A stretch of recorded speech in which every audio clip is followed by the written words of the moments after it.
В окрестностях Кудымкара в эти дни идет короткий период сбора пистиков. Так здесь называют молодые побеги хвоща полевого, неизменной части национальной кухни коми-пермяков.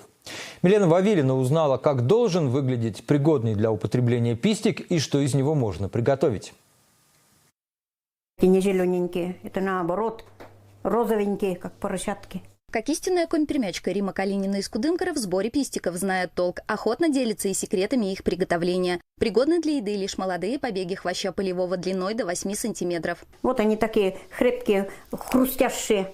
Короткий пистиковый сезон в Кудымкарском округе запоздал. Погоде не прикажешь. Зато витаминный урожай большой, чистить успевай. Убрать светло-бурые чешуйки нужно за сутки, пока колосок не распушился и пистик не размяк.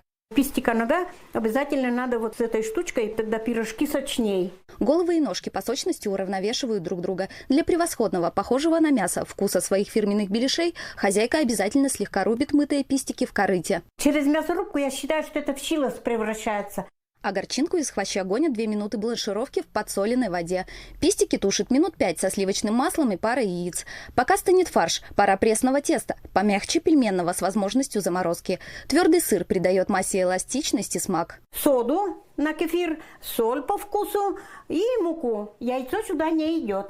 Сметану кладет в холодную начинку, чтобы не растекалось. Тесто отдохнуло. Можно скать тонкие сочни, ловко защипывать одним движением руки и жарить треугольнички.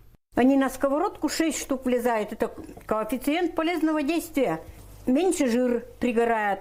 Приготовить 30 беляшей за 3 часа не вопрос. Одновременно хозяйка успевает и суп сделать. Плавленый сырок – все, что нужно добавить к сваренным за 10 минут рубленым пистикам. Перемолоть в пюре, добавить зелени и гренок. Блендер есть, микроволновка есть. Сейчас уже больше стараются и соусы всякие делать, и эти суфле, пельмени делаем, запеканки. Дочищу все вот эти пистики, бланширую, тужаю и все замораживаем. Сезон сбора завершится на днях, но круглый год будут на столе различные блюда из пистиков. Самобытная кухня очень пластична.